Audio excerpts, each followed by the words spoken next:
दोस्तों, स्वागत है आपका एक बार फिर आपके अपने चैनल हेलो टीचर में। इस वीडियो में हम जानेंगे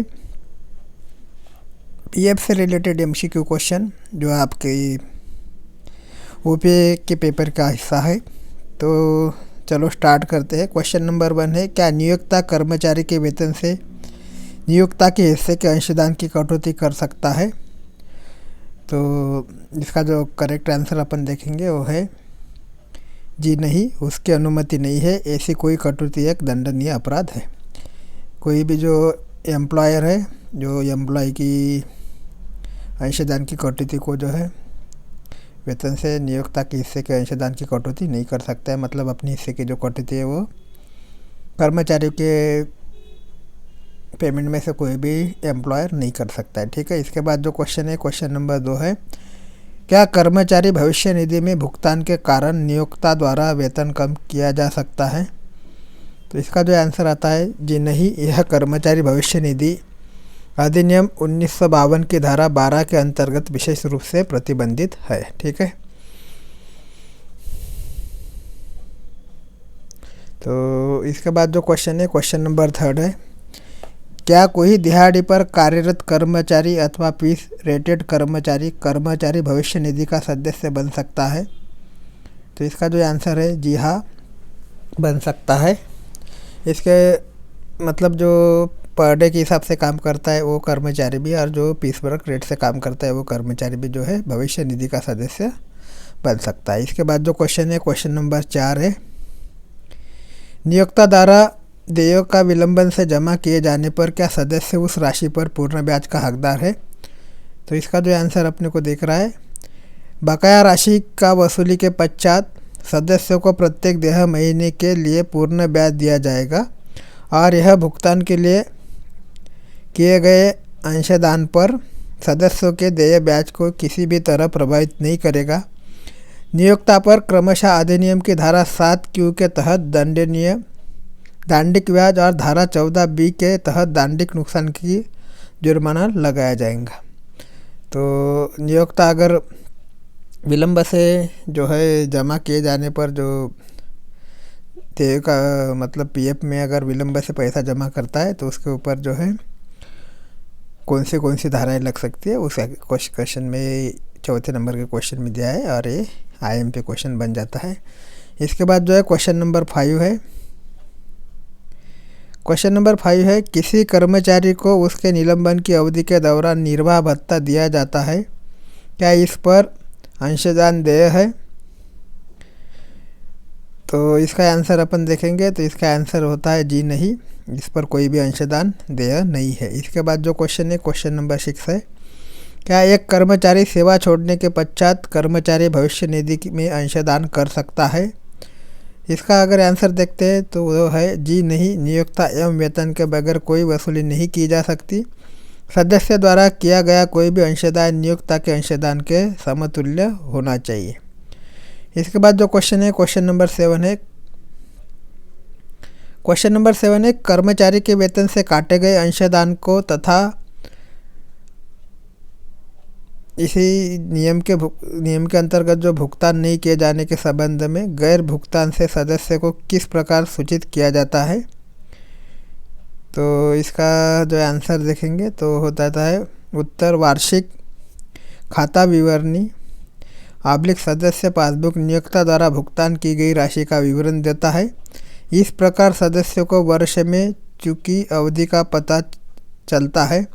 वर्तमान परिदृश्य में यदि सदस्य ने अपने यूएएन को सक्रिय किया है तो अंशदान का गैर भुगतानी पासबुक के माध्यम से हर महीने सत्यापित किया जाता है। वर्तमान में सदस्य अपने खाते में मासिक अंशदान को जमा होने पर अपने पंजीकृत मोबाइल पर एसएमएस भी प्राप्ति करते हैं।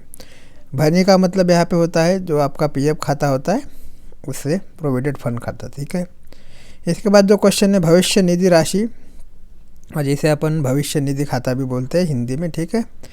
भविष्य निधि राशि यदि 20 दिन के भीतर प्राप्त नहीं होती है तो मामले को किसके समक्ष प्रस्तुत किया जाना चाहिए? तो ये आईएमपी क्वेश्चन है। क्वेश्चन नंबर 8 जो होता है आईएमपी क्वेश्चन हो जाता है। तो भविष्य निधि राशि यदि 20 दिन के भीतर प्राप्त नहीं होती है तो मामले को किसके समक्ष प्रस्तुत किया जाना चाहिए? तो इसका आंसर हो जाता है वह क्षेत्रीय भविष्य निधि आयुक्त प्रभावी शिकायत से संपर्क कर सकता है।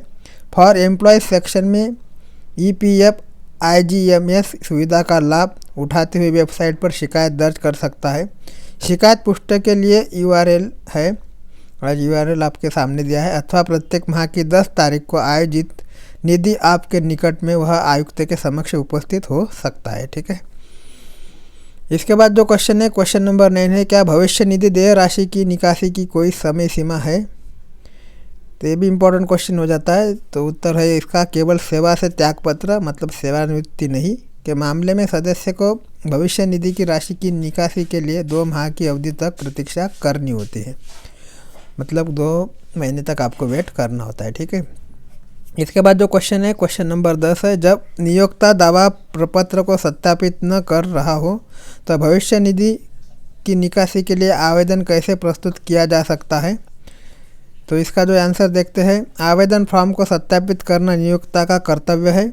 किसी प्रकार के विवाद के मामले में सदस्य उस बैंक जिसमें उसका खाता है नियोक्ता से सत्यापन न कराने के कारण बताते हुए इसे क्षेत्रीय भविष्य निधि आयुक्त को प्रस्तुत कर सकता है। क्षेत्रीय भविष्य निधि आयुक्त आवश्यकता अनुसार नियोक्ता के साथ मामला उठाएगा। यदि सदस्य ने अपना यूनिवर्सल खाता संख्या सक्रिय किया है और अपने बैंक खाते और आधार के लिंक किया है तो वह कंपोजिट फॉर्म इन ब्रैकेट आधार प्रस्तुत कर सकता है, जिसमें केवल सदस्य के हस्ताक्षर आवश्यक होते हैं। ठीक है। इसके बाद जो क्वेश्चन है, क्वेश्चन नंबर 11 है, क्या नौकरी बदलने पर सदस्य अपने भविष्य निधि को अंतरित कर सकता है? ये भी इम्पोर्टेंट क्वेश्चन है और इसका जो आंसर देखेंगे, नौकरी बदलने पर सदस्य को फॉर्म 13R प्रस्तुत कर निश्चित रूप से अपनी वर्तमान स्थापना में अपना भविष्य निधि खाता को अंतरित करना चाहिए। एकीकृत पोर्टल पर सदस्य इंटरफेस को प्रयोग में लाते हुए सदस्य अंतरण का दावा प्रस्तुत कर सकता है। तो नौकरी बदलने पर जो है सदस्य को कौन सा फॉर्म, तो है 13R। ठीक है। इसके बाद जो है क्वेश्चन नंबर 12 है, 12 नंबर का क्वेश्चन है, भविष्य निधि अंशदाताओं के लिए ब्याज क्रेडिट की विधि क्या है? तो उत्तर है प्रत्येक वर्ष के लिए घोषित वैधानिक दर पर मासिक चालू शेष के आधार पर चक्रवृद्धि ब्याज जमा कर दिया जाता है। वर्ष 2016-17 के लिए घोषित ब्याज 8.65% है। ठीक है। इसके बाद जो है क्वेश्चन नंबर 13 है, क्या भविष्य निधि में आवास आदि के लिए रिफंडेबल ऋण का प्रावधान है? तो इसका जो उत्तर हो जाता है जी नहीं, परंतु आवास आदि के लिए नॉन रिफंडेबल ऋण उपलब्ध है। इसके बाद जो क्वेश्चन है, क्वेश्चन नंबर 14 है, यदि कोई सदस्य एक से अधिक स्थापनाओं में कार्य कर रहा है तो उसकी सदस्यता कैसे विनियमित की जाएगी? तो इसका जो आंसर हो जाता है, उसकी सदस्यता की गणना प्रत्येक स्थापना के लिए पृथक रूप से की जाती है। ब्रैकेट में दिया है विभिन्न निधि खाता संख्या / सदस्य ID के अंतर्गत। अगर एक से ज़्यादा जगह पर अगर कोई जो काम कर रहा है कर्मचारी, तो उसकी सदस्य की गणना प्रत्येक स्थापना के लिए पृथक रूप से की जाती है और उसके जो खाता रहेगा अलग रहेगा, ID भी अलग बनेगी। इसके बाद जो क्वेश्चन है, क्वेश्चन नंबर 15 है, क्या कोई सदस्य किसी भी उम्र में कर्मचारी भविष्य निधि का सदस्य बन सकता है? इसका आंसर है भविष्य निधि का सदस्य बनने के लिए उम्र का कोई प्रतिबंध नहीं है, जबकि ऐसा कर्मचारी जो 58 वर्ष की आयु प्राप्त कर चुका है पेंशन निधि का सदस्य नहीं बन सकता। ठीक है। इसके बाद जो क्वेश्चन है, क्वेश्चन नंबर 16 है, क्या कोई सदस्य किसी भी वेतन सीमा पर कर्मचारी भविष्य निधि का सदस्य बन सकता है? इसका अगर आंसर देखते हैं तो उत्तर है ऐसे कर्मचारी जो ₹15,000 तक का मूल वेतन और महंगाई भत्ता प्राप्त कर रहे हैं, केवल वही सदस्य बनने के पात्र है। वे तब भी सदस्य बने रहेंगे जब उनका वेतन ₹15,000 से अधिक हो जाएगा। हालांकि निधि में उनका अंशदान ₹15,000 तक सीमित रहेगा। नियोक्ताओं का भी इससे मेल खाते अपने अंशदान ₹15,000 के अनुसार भुगतान करना होगा। ₹15,000 से अधिक वेतन प्राप्त कर रहे कर्मचारी भी कर्मचारी भविष्य निधि योजना पैरा 26(6) के अंतर्गत विकल्प देकर कर्मचारी भविष्य निधि के सदस्य बन सकते हैं। यह विकल्प ऐसे सदस्य के नौकरी में लगने के 6 माह के भीतर कर्मचारी भविष्य निधि कार्यालय में जमा करना होता है। इसके बाद जो क्वेश्चन है, क्वेश्चन नंबर 17 है, क्या प्रशिक्षु कर्मचारी भविष्य निधि का सदस्य बन सकता है? मतलब जो अप्रेंटिसशिप कर्मचारी है क्या वो भविष्य निधि का सदस्य बन सकता है? तो इसका जो है आंसर है जी नहीं, प्रशिक्षण की समाप्ति पर उसे तत्काल नामांकित किया जाना चाहिए। इसके बाद जो क्वेश्चन है क्वेश्चन नंबर 18 है, यदि कोई कर्मचारी रुपये 15,000 से अधिक मूल प्लस महंगाई भत्ता केवल वेतन प्राप्त कर रहा है तो कर्मचारी भविष्य निधि की सदस्यता प्राप्त करने के लिए उसे क्या करना होगा? तो इसका आंसर है ऐसे कर्मचारी को सदस्य बनना अपेक्षित नहीं है यदि वह पहले से सदस्य नहीं है, अन्यथा यदि नियोक्ता एवं कर्मचारी दोनों इच्छुक है तो वह कर्मचारी भविष्य निधि योजना के पैरा 26(6) के अंतर्गत विकल्प देकर सदस्य बन सकता है। यह विकल्प ऐसे सदस्य के नौकरी में कार्यग्रहण के 6 माह के भीतर कर्मचारी भविष्य निधि कार्यालय में जमा करना होता है। इसके बाद जो क्वेश्चन है क्वेश्चन नंबर 19 है, यदि कोई कर्मचारी एक स्थापना से दूसरे स्थापना में स्थानांतरित हो जाता है तो क्या उसे पुनः सदस्य के रूप में नामांकित किया जाना आवश्यक है? मतलब ऐसा कर्मचारी एक काम की जगह छोड़ के एक कंपनी छोड़ के दूसरे कंपनी में अगर जाता है तो क्या उसको दोबारा से पंजीकृत करना पड़ेगा अपना जो खाता है पीएफ खाता? तो इसका जो आंसर देखते हैं, उसके पीछे खाते से भविष्य निधि अंतर्गत अंतरण हेतु उसे नई स्थापना में सदस्य के रूप में नामांकित किया जाना अपेक्षित है। मतलब उसका जो पिछला खाता है उसको ही ट्रांसफ़र किया जाएगा। ठीक है। इसके बाद जो क्वेश्चन है क्वेश्चन नंबर 20 है, क्या एक कर्मचारी अपनी सेवानिवृत्ति के पश्चात भी भविष्य निधि का सदस्य बना रहता है? तो इसका जो आंसर हो जाता है जी हाँ, यदि कोई सेवानिवृत्ति की आयु प्राप्त करने के पश्चात भी रोजगार में रहता है तो। ठीक है। इसके बाद जो है क्वेश्चन नंबर 21 है, क्या कर्मचारी भविष्य निधि का सदस्य बनने अथवा न बनने का विकल्प उपलब्ध है? ये इम्पोर्टेंट क्वेश्चन है।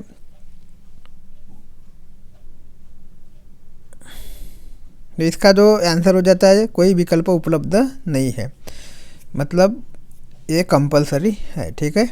इसके बाद जो है क्वेश्चन नंबर 22 है, क्या रोजगार में रहते कोई कर्मचारी भविष्य निधि सदस्य अपनी सदस्यता छोड़ सकता है? तो इसका जो आंसर है अनुमति नहीं है, मतलब रोजगार में रहकर आप जो है भविष्य निधि जो है पीएफ का जो है सदस्यत्व नहीं छोड़ सकते। इसके बाद जो क्वेश्चन है क्वेश्चन नंबर 23 है, जहाँ स्थापना का अपना पंजीकृत प्राइवेट भविष्य निधि ट्रस्ट है, क्या किसी कर्मचारी को बिना कर्मचारी भविष्य निधि से जुड़े प्राइवेट भविष्य निधि में जाने की अनुमति दी जा सकती है? इसका जो आंसर हो जाता है, कर्मचारी को प्राइवेट भविष्य निधि ट्रस्ट का सदस्य बनने की अनुमति दी जा सकती है, परंतु ट्रस्ट को कर्मचारी भविष्य निधि योजना से छूट लेनी पड़ेगी। हालांकि उस पर पेंशन एवं एडीएलआई योजना लागू रहेगी। सभी प्राइवेट भविष्य निधि ट्रस्टों को आयकर लाभ उठाने के लिए कर्मचारी भविष्य निधि संगठन से छूट प्राप्त करनी होती है। ठीक है। इसके बाद जो क्वेश्चन है क्वेश्चन नंबर 24 है, एक कर्मचारी कब तक अपनी कर्मचारी भविष्य निधि सदस्यता बनाए रख सकता है? तो इसका जो आंसर हो जाता है, सदस्यता की अवधि की कोई सीमा नहीं है। स्थापना छोड़ने के पश्चात भी व्यक्ति अपनी सदस्यता जारी रख सकता है।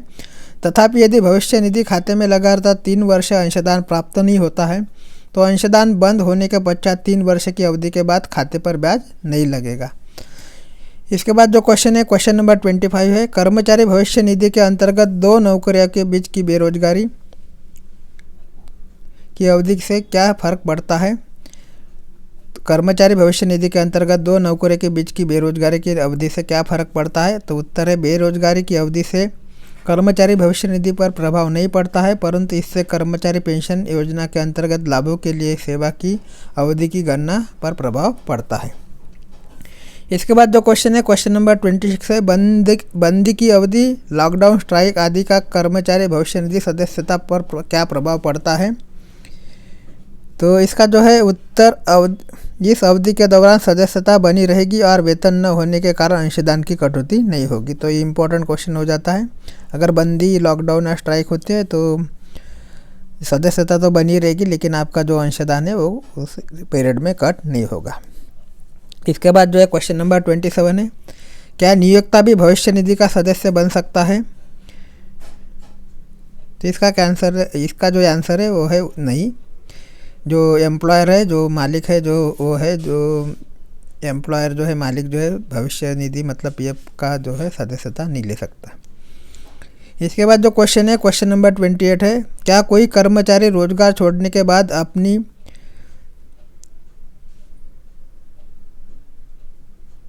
क्या कोई कर्मचारी रोजगार छोड़ने के बाद अपनी भविष्य निधि सदस्यता जारी रख सकता है?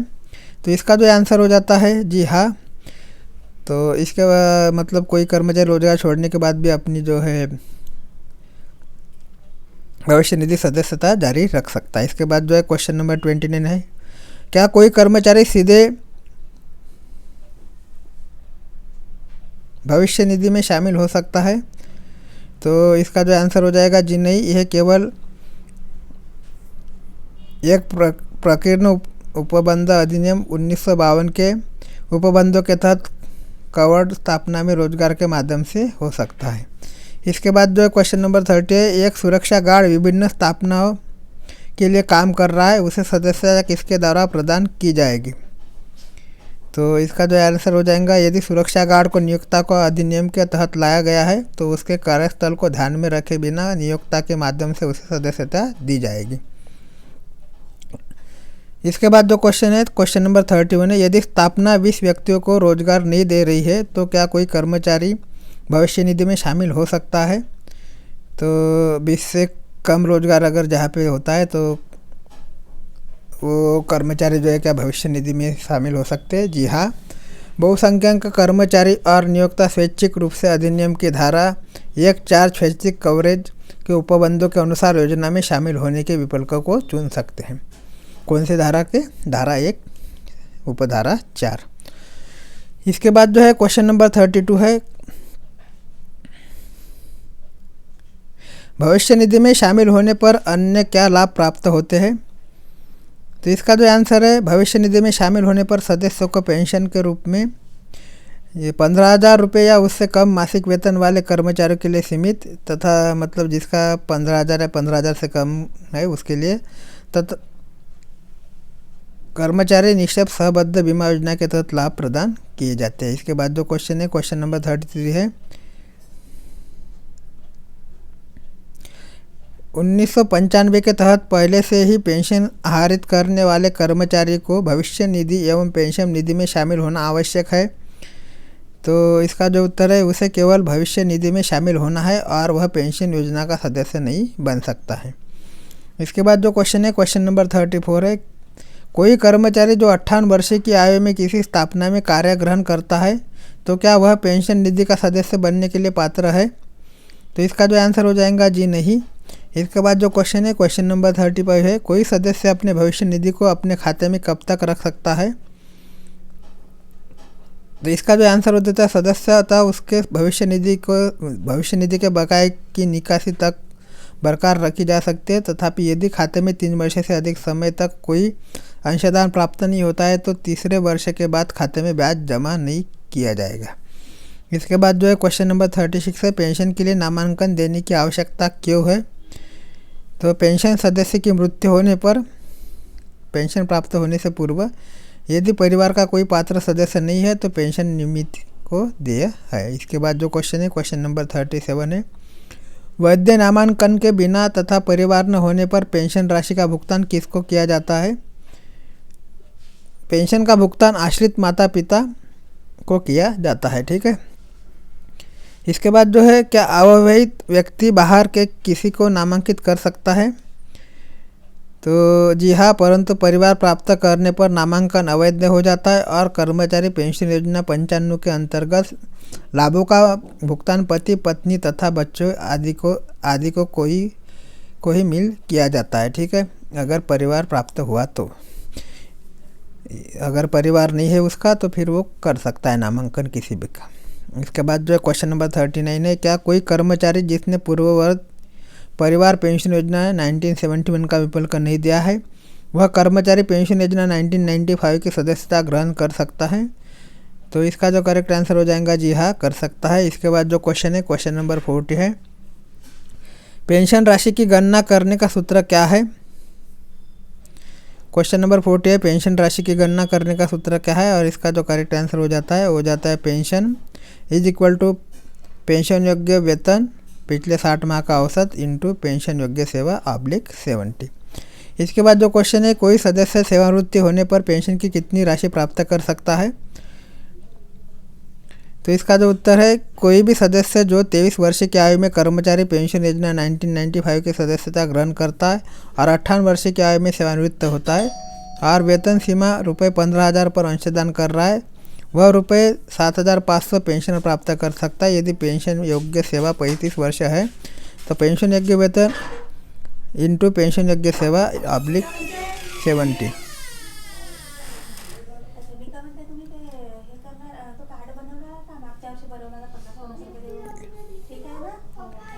इसके बाद जो क्वेश्चन है, क्वेश्चन नंबर 42 है, पेंशन देने के लिए औसत वेतन का निर्धारण कैसे किया जाता है। तो इसका जो राइट आंसर हो जाएगा, औसत वेतन का निर्धारण केवल सदस्य को पेंशन देने के लिए किया जाता है। यह पिछले 60 माह का औसत है। इसके बाद जो क्वेश्चन है, क्वेश्चन नंबर 43 है, योजना प्रमाण पत्र लेने के क्या लाभ है। उत्तर है, पहला जो लाभ है, यह रोजगार में परिवर्तन होने पर पेंशन खाते का अंतरण की सुविधा देता है। दूसरा जो लाभ है, यदि योजना प्रमाण पत्र धारक की मृत्यु हो जाती है तो परिवार को परिवार पेंशन प्राप्त होती है। इसके बाद जो क्वेश्चन है, क्वेश्चन नंबर 44 है, किसी सदस्य की मृत्यु होने पर जो भूतपूर्व सैनिक था, क्या परिवार पेंशन देय है अथवा नहीं। तो इसका जो राइट आंसर हो जाता है, मिलिट्री पेंशन के अतिरिक्त परिवार पेंशन देय है, अर्थात CCS पेंशन नियम 1972 के नियम 54 के अंतर्गत परिवार पेंशन प्रभावी है। इसके बाद जो है, क्वेश्चन नंबर 45 है, क्या कोई सदस्य पेंशन योजना से छूट प्राप्त कर सकता है। तो व्यक्तिगत रूप से कोई सदस्य पेंशन योजना से छूट नहीं प्राप्त कर सकता, केवल एक स्थापना ही छूट प्राप्त कर सकती है। इसके बाद जो है, क्वेश्चन नंबर 46 है, कौन सी आयु पर सदस्य पेंशन के लिए पात्र है। इसका जो उत्तर हो जाता है, कोई भी सदस्य अधिवार्षिक की आयु 58 वर्ष पूर्ण करने पर पेंशन का पात्र है। यदि कोई सदस्य 50 से 57 वर्ष की बीच नौकरी छोड़ देता है तो वह पूर्व समय घटी हुई पेंशन प्राप्त कर सकता है। इसके बाद जो है, क्वेश्चन नंबर 47 है, सदस्य की मृत्यु होने पर पेंशन देने के लिए कितनी सेवा की आवश्यकता है। तो सदस्य की मृत्यु होने पर परिवार पेंशन तथा संतान पेंशन 1 माह का अंशदान माह के भाग सहित भी पेंशन निधि में प्राप्त होने पर देय है। यदि किसी सदस्य की मृत्यु हो जाती है तो पेंशन किसे दिया जाता है। तो सदस्य की मृत्यु होने पर पेंशन स्वतः ही विधवा विधुर को देय है। इसके अलावा बच्चे भी 25 वर्ष की आयु एक समय पर 2 तक इसके पात्र है। जो संतान पेंशन के अतिरिक्त परिवार में कोई अशक्त बच्चा जीवन पर्यंत अशक्ता पेंशन प्राप्त करेगा। इसके बाद है क्वेश्चन नंबर 49, यदि कोई नियोक्ता पेंशन अंशदान देने में विफल रहा तो क्या कोई पेंशन देय होगी अथवा नहीं।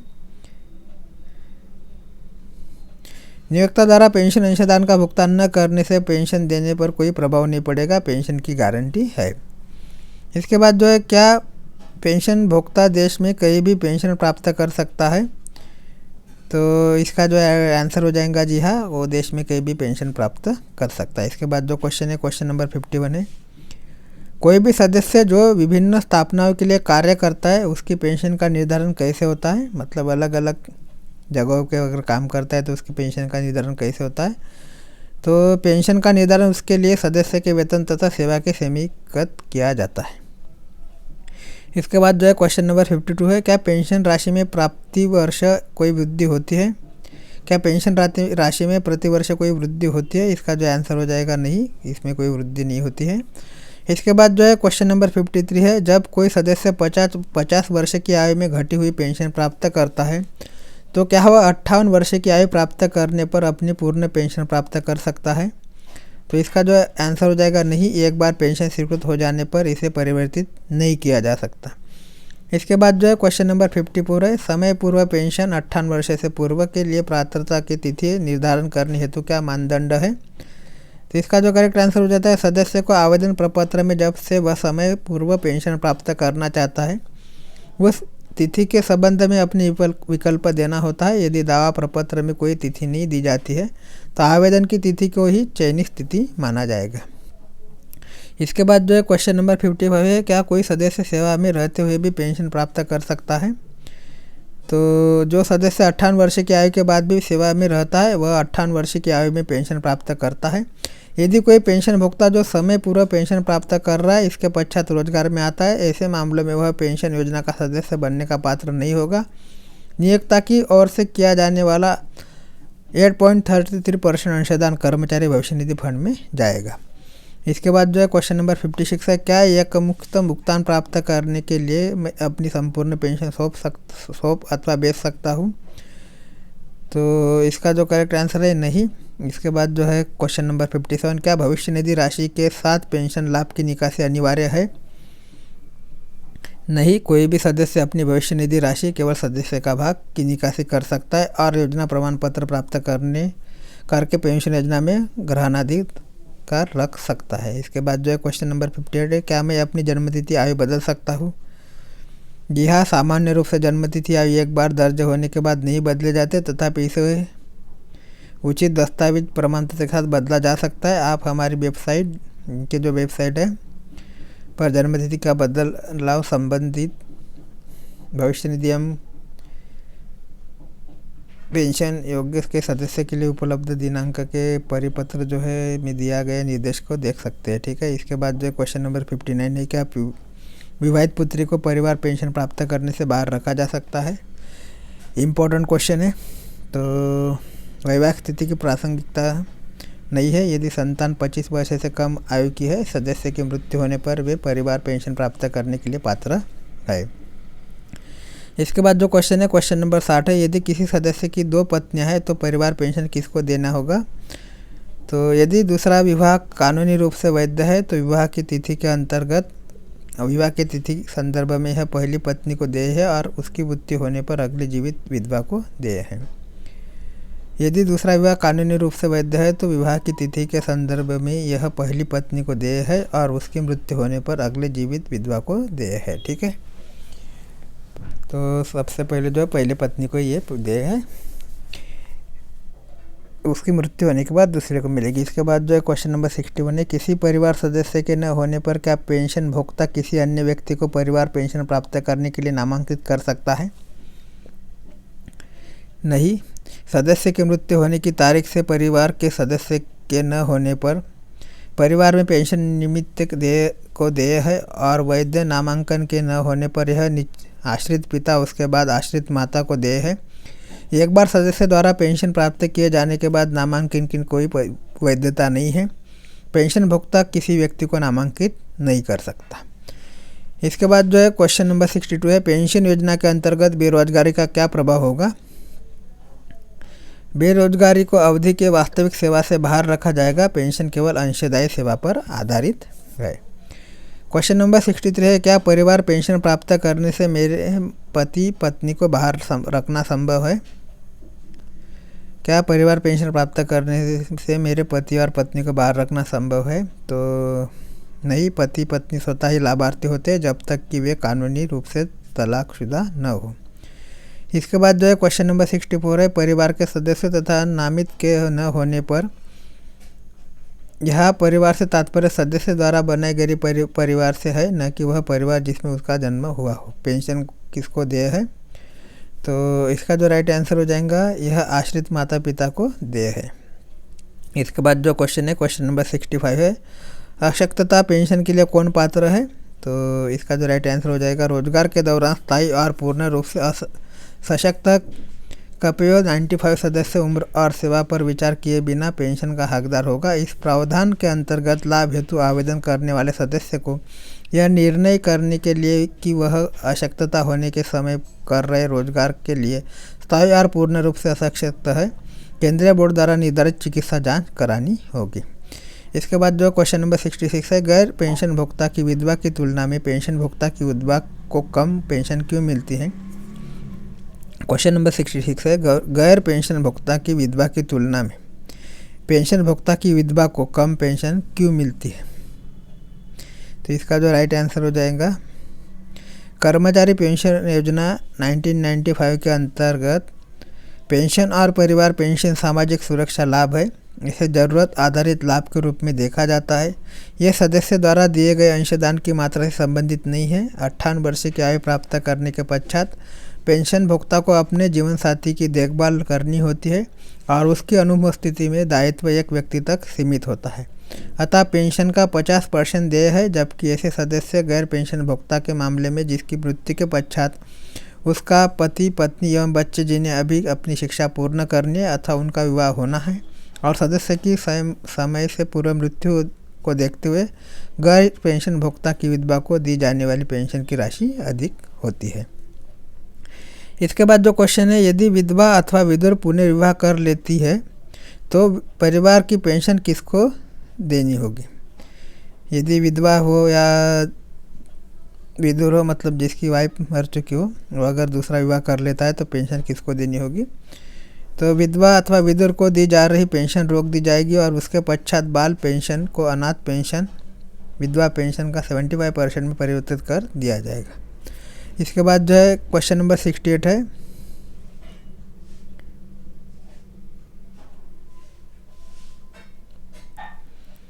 विधवा या विधुर को दी जा रही पेंशन किस अवधि तक होती है।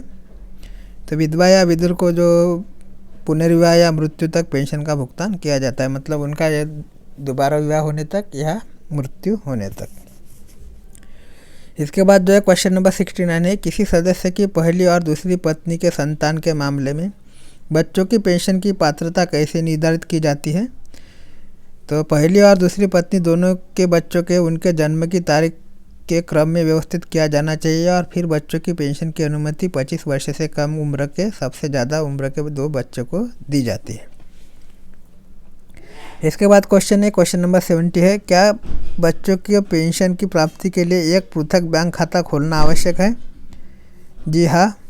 इसके बाद जो है क्वेश्चन नंबर 71 है, क्या विधवा और बच्चे अलग अलग स्थानों बैंकों में पेंशन प्राप्त कर सकते हैं। जी नहीं, विधवा और बच्चे द्वारा एक ही बैंक और शाखा में पेंशन प्राप्त की जाती है, ठीक है, अलग अलग नहीं कर सकते। इसके बाद जो है क्वेश्चन नंबर 72 है, स्कीम सर्टिफिकेट पाने के लिए कौन पात्र है। तो ऐसा सदस्य जिसकी सेवा 10 वर्ष या उससे अधिक है और उसने 58 वर्ष की आयु प्राप्त नहीं की है, ऐसे अनिवार्य रूप से योजना प्रमाण पत्र जारी किया जाएगा। ऐसा सदस्य जिसकी सेवा 10 वर्ष से कम है अपनी पेंशन सेवा को आगे जोड़ने के लिए योजना प्रमाण पत्र का लाभ उठा सकता है, परंतु ऐसे सदस्य के लिए यह अनिवार्य नहीं है। इसके बाद जो क्वेश्चन नंबर 73 है, क्या कोई सदस्य परिवार का सदस्य कर्मचारी पेंशन योजना 1995 के अंतर्गत एक सेवा के अंतर्गत एक से अधिक पेंशन का लाभ उठा सकता है। तो इसका जो क्वेश्चन आंसर हो जाता है जी नहीं। इसके बाद जो क्वेश्चन है क्वेश्चन नंबर 74 है, पेंशन भोक्ता को कब और किसे जीवन एवं पुनर्विवाह न करने का प्रमाण पत्र प्रस्तुत करना होता है।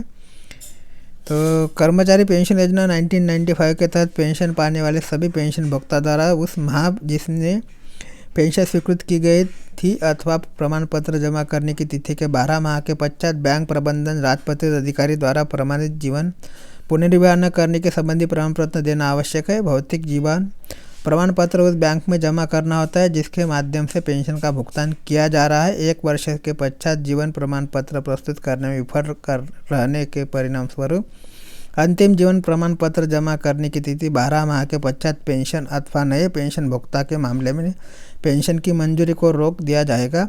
भौतिक जीवन प्रमाण पत्र के स्थान पर डिजिटल लाइफ सर्टिफिकेट को वित्तीय वर्ष 2015-16 से आरंभ किया गया है।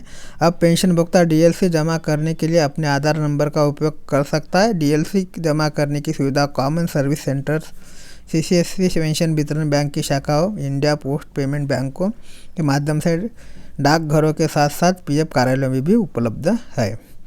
इसके बाद जो क्वेश्चन है क्वेश्चन नंबर 75 है, क्या 8 साल की सेवा अवधि वाला स्कीम सर्टिफिकेट धारक स्कीम सर्टिफिकेट को जमा करके निकासी का लाभ उठा सकता है अथवा नहीं।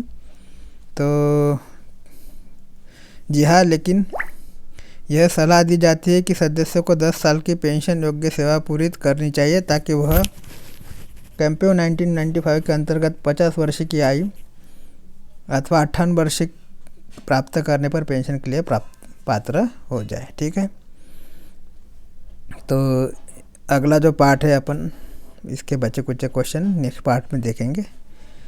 अब तक के लिए इतना ही। Thank you.